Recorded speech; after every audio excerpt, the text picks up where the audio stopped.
Hello everyone, welcome to back my YouTube channel master coaching. Friends, इस video में देखेंगे समझेंगे हम क्लास 10 का एक मॉडल पेपर है इंग्लिश का। समझिए, देखिए कैसे करना है इसको सोल्व। ये मास्टरमाइंड का क्वेश्चन बैंक है। ओके, ये मॉडल पेपर नंबर 2 है इसका, क्लास 10 के इंग्लिश का। इसमें टाइम आपको मिलेगा 3 घंटे 15 मिनट। इसमें 15 मिनट मिलेंगे आपको पेपर को पढ़ने के लिए। तो शुरू में आपको मिलेगा सेक्शन नंबर ए, और सेक्शन नंबर ए में सारे के सारे ऑब्जेक्टिव क्वेश्चन है जो 20 नंबर के आपके एग्जाम में आएंगे। तो जैसे एग्जाम में आते हैं वैसे इसमें दिखाए गए हैं, बस आपको समझना है कैसा करना है। ओके, देखिए शुरू में मिलेगा आपको क्या, सेक्शन नंबर ए में मिलेगा एक पैसेज। इस पैसेज को ध्यान से पढ़ना है और नीचे जस्ट इसके क्वेश्चन दे रखे हैं और इसके आंसर इसमें से देख के आपको क्या करने हैं, गोले काले करने हैं अपने मार्क शीट के अंदर।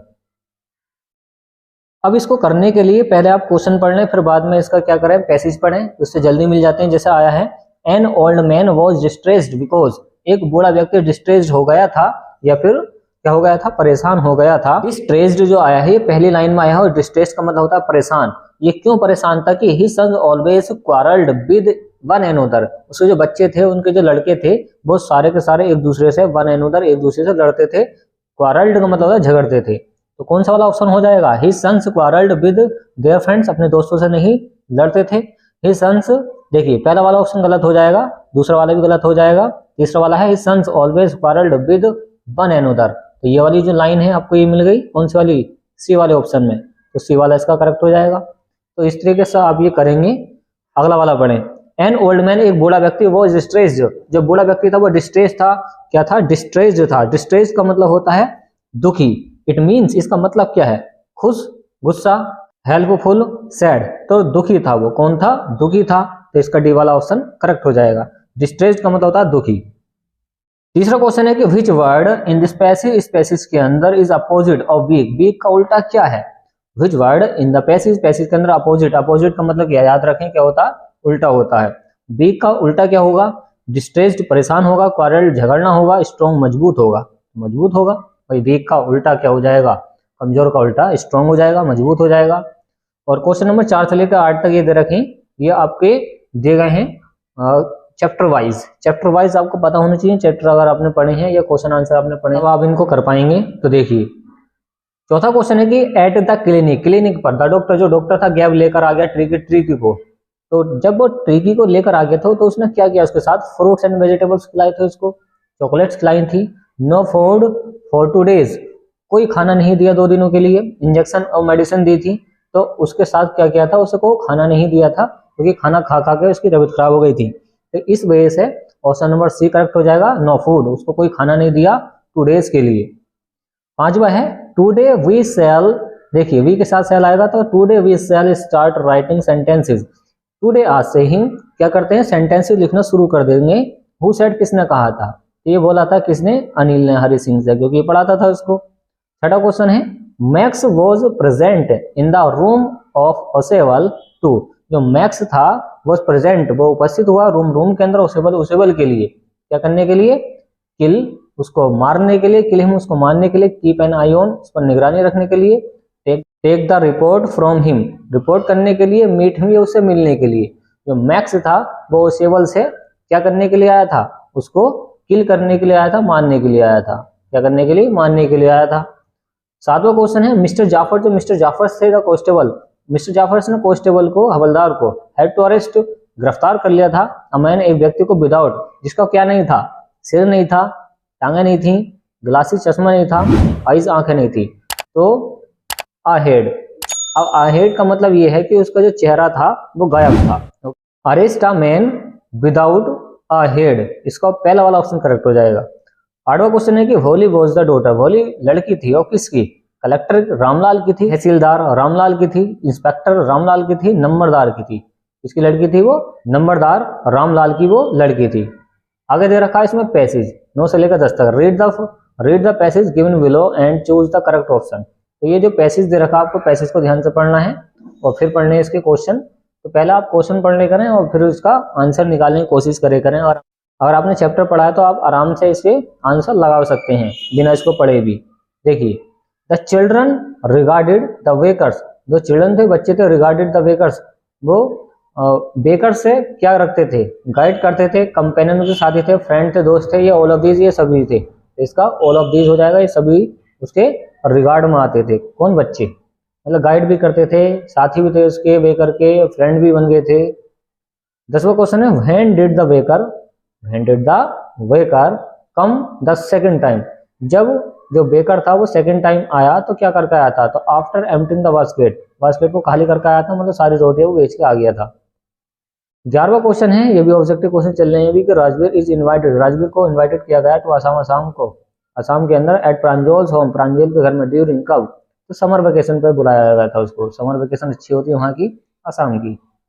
12वां क्वेश्चन है कि किसा गौतमी कम टू नो, किसा गौतमी जान गई कि डेथ जो मृत्यु है इस कॉमन है, वो क्या है? कॉमन है टू ऑल, सभी के लिए, आफ्टर सीइंग, ये देखकर क्या हो गया इसको? क्या देखकर? हर डेड सन, अपने मरे हुए बच्चे को देखकर उसको यकीन हो गया था कि मृत्यु सबके लिए बराबर है, सबके लिए कॉमन है, सबको आनी है। और नेक्स्ट वाला क्वेश्चन है कि अकॉर्डिंग टू मंडेला के अनुसार what is the greatest wealth of a nation, Mandela के अनुसार सबसे बड़ा धन क्या है एक राष्ट्र के लिए? मिनरल्स है, वहां के खनिज तत्व हैं, जेम्स हैं, डायमंड्स हीरे हैं, पीपल ये लोग हैं, तो वहां के लोग हैं। ओके, ऑप्शन नंबर डी इसका करेक्ट हो जाएगा। अब आती है पोइट्री, तो इसमें लाइनें दे रखे हैं कि but if it had to perish twice, तो ये जो सेंटेंस है, ये जो पैसेज है इसका पद्यांश वाला, ये लिया गया है फायर एंड आइस, एक पोयम है उससे लिया गया है, क्योंकि इसमें क्या आया है? पेरिस, मरने की बात की गई है, ट्वाइस, 2 बार, इससे पता लगा सकते हैं। ओके, चलिए क्वेश्चन इसमें मालूम किया गया है कि what does it stand for in the first line, it का मतलब क्या है फर्स्ट वाली लाइन में? तो फर्स्ट वाली लाइन में इट का मतलब ये है कि इस दुनिया का अंत हो जाएगा, तो दुनिया में अंत होने की बात चली थी इसमें, किससे? फायर से और आइस से, तो इसका बी वाला करेक्ट हो जाएगा, द वर्ल्ड। ओके, चलिए नेम ऑफ द पोयम, इस पोयम का नाम क्या जिससे ये लाइनें निकाली गई हैं? तो यह डस्ट ऑफ स्नो नहीं है, द ट्रीज भी नहीं है, एनिमल भी नहीं है, तो फायर एंड आइस, ये वाला करेक्ट बचेगा। 16वां क्वेश्चन क्या है? 16वां है ग्रामर के आधार पर आपको ये क्रमवार लिखना है। देखिए, we others at not laugh should, तो ये कोई भी क्रम नहीं है, तो इसका क्रम बनाना पड़ेगा, तो वी शुड नॉट हमें नहीं चाहिए, लाफ एट हंसना, अदर्स दूसरों पर, ऐसा कौन से ऑप्शन में है? सी वाले में, तो वी शुड नॉट हमें नहीं चाहिए, लाफ एट अदर्स दूसरों पर हंसना। 17वां क्वेश्चन क्या है कि no sooner had he entered the room that dash he went out, तो नो सूनर के साथ क्या चलता है? देन चलता है, क्या चलता है? देन, ये पूरी क्या है? कंडीशनल सेंटेंस है, नो सूनर के साथ हमेशा क्या चलता है? देन चलता है, याद रखना। Do not go out until your father, देखिए डू नॉट आया है, कौन सा सेंटेंस है? प्रेजेंट का कौन सा है? इंडेफिनिट है, प्रेजेंट का इंडेफिनिट है। ओके, अंटिल आया है, तो कौन सा वाला बनेगा? एक सेंटेंस प्रेजेंट के इंडेफिनिट बनता है, तो दूसरा किसका बनता है? वो बन जाता है आपका, देखिए वो बनता है फ्यूचर के इंडेफिनिट से। डू नॉट गो आउट, तुम बाहर मत जाओ, अंटिल, जब तक तुम्हारे पिताजी नहीं आ जाएंगे। ठीक, तो इसका सी वाला ऑप्शन करेक्ट हो जाएगा, विल, तो ये फ्यूचर से बनेगा, सी वाला ऑप्शन करेक्ट हो जाएगा। शुगर कॉस्ट, जो शुगर की कॉस्ट है, जो शुगर की कीमत है 45 पर केजी है, तो यहाँ पर केजी के लिए क्या यूज करोगे? मतलब 1 किलो चावल, 1 किलो कोई सी भी चीज है, और यहाँ पर कॉस्ट किसकी बात कर रही है? शुगर की, तो शुगर को किलो में तोलेंगे, तो क्या आएगा इसके लिए? A kilo, an kilo, the kilo, या फिर नन ऑफ दीज, इनमें से कोई नहीं, तो इसके लिए क्या लगाओगे? इसके लिए लगाओगे अ किलो, मतलब 1 किलो की जो कीमत है 45 रुपीज है। सेलेक्ट मिसस्पेल्ड वर्ड, जो गलत स्पेलिंग है इसमें उसको चुनना आपको, मिलिट्री है, टेम्पररी है, ऑर्डिनरी है, सेंचुरी है, तो मिलिट्री की स्पेलिंग गलत है, तो मिलिट्री इसका ऑप्शन करेक्ट वाला हो जाएगा। फिर आएगा 21वां क्वेश्चन, 21वां क्वेश्चन में क्या है वो समझिए। 21वां क्वेश्चन है, एक पैसेज है, इस पैसेज में आपको ये जो क्वेश्चन है इसी में से बना के लिखने हैं। आप कैसे बना के लिखेंगे? बस शुरू वाले 2 वर्ड हटा दें, द टाइगर, देखिए यहाँ पर बोला गया the king do when he found out that the man was innocent, जहाँ पे इनोसेंट आ जाए वहाँ पे इसका आंसर छिपा हुआ होगा, देखिए ये तो यहीं पे इस लाइन में है, तो इसी लाइन को आप नोट कर सकते हैं आंसर बनाने के लिए। एक तरीका तो ये है, तो फिर इसके लिए आपको हाई लेवल की सेंटेंस आने चाहिए, बना के लिखना आने चाहिए। ओके, तो इस तरीके से पैसेज मिलेगा आपको। और 22वां जो क्वेश्चन है वो समझे, 22वां क्वेश्चन क्या मिला है? तो राइट अ लेटर, एक लेटर लिखे टू द मेयर, मेयर को, तो मेयर को एक लेटर लिखना है। ओके, तो एक लेटर आपको तैयार करना है इसमें का, इसकी जगह फिर लिख सकते हैं, अगर ये नहीं आता तो एप्लीकेशन लिख सकते हैं। टू द प्रिंसिपल, अपने प्रिंसिपल को, स्कूल के जिसमें कंप्लेन शिकायत की गई है अगेंस्ट इनसफिशिएंट सप्लाई वाटर, मतलब पानी की सप्लाई वहां पे बंद है, उसके लिए क्या लिखनी है, एप्लीकेशन लिखनी है। ओके, चलिए 23वां क्वेश्चन क्या है कि यू आर मंजरी ऑफ महारानी लक्ष्मीबाई। ओके, तो इस तरीके से 23वां क्वेश्चन आ रखा है। अगर आपसे ये नहीं आता तो आप ये लिख सकते हैं एस से, ये एस से आता है 6 नंबर का। क्या है एस से कि right an article on the importance of talking regular exercise in about 60-80 words. तो एक आर्टिकल लिखना आपको जिसमें महत्व दिया गया हो किसका, एक रेगुलर एक्सरसाइज का, जिसमें 60 से 80 वर्ड्स के अंदर आपको क्या लिखना है, ऐसे लिखना है। तो इसमें हेडिंग आपको पहले से ऑलरेडी दे रखी हैं, हेडिंग पहले से ऑलरेडी दे रखी हैं। इन हेडिंगों में आपको बना के लिखना है। कौन सा है ये जो आर्टिकल है, ये है आपके पास इंट्रोडक्शन है, कीप्स आर बॉडी एक्टिविटीज, मतलब हेल्थ के ऊपर है कुल मिला के ये जो आर्टिकल आ रखा है, ऐसे आ रखा है। तो इस टाइप से ऐसे आते हैं। ये तीसरा मॉडल पेपर है, इसको हम फिर सोल्व कराएंगे। ओके, 24वां क्वेश्चन मिलेगा आपको। 24वां क्या दे रखा है कि change into indirect speech. Indirect speech में आपको कैसे चेंज करेंगे, देखिए ही सेड टू मी, उसने मुझसे कहा you are required to, you are requested to. देखिए प्लीज को हटाएंगे तो यहाँ पर आ जाएगा you are requested to help me, ऐसे आ जाएगा। तो ये आसान है सेंटेंस इनडायरेक्ट स्पीच वाला। बी वाला है कि change into passive voice. Passive voice में आपको चेंज करना है। पैसिव वॉइस में कैसे चेंज करेंगे, देखिए Sheela is writing an application for leave. Sentence पहचाना, सेंटेंस है ये आपके पास प्रेजेंट का कंटिन्यूस, प्रेजेंट का कंटिन्यूस चेंज हो जाता है। देखिए चेंज हो जाएगा ये बीइंग लगा के, क्या तो यहाँ पर ऑब्जेक्ट का सब्जेक्ट बनाएंगे तो एन एप्लीकेशन शुरू आएगा, an application is being written by Sheela for leave. तो इस तरीके से इसका पैसिव वॉइस बन जाएगा। पंक्चुएशन में क्या होता है, इसमें आपको फुल स्टॉप लगाना होता है, कोई बड़ा वर्ड लगाना होता है, मतलब शुरू वाला जो लेटर है वो बड़ा लिखना होता है। जैसे राधा आया तो राधा का आर बड़ा हो जाएगा, सेड टू रवि, फिर यहाँ पर रवि का आर बड़ा हो जाएगा, यहाँ पर आ जाएगा inverted commas who are you and what do you want, ये ऐसे उतर जाएगा। और यहाँ पर क्या हो जाएगा, सेंटेंस हो जाएगा इंट्रोगेटिव का, तो यहाँ पर लास्ट में क्वेश्चन मार्क आ जाएगा फुल स्टॉप की जगह। तो ये आपको थोड़े से ध्यान से सीखने पड़ेंगे पंक्चुएशन। अगर आपसे नहीं आते तो आप कमेंट बॉक्स में बता सकते हैं।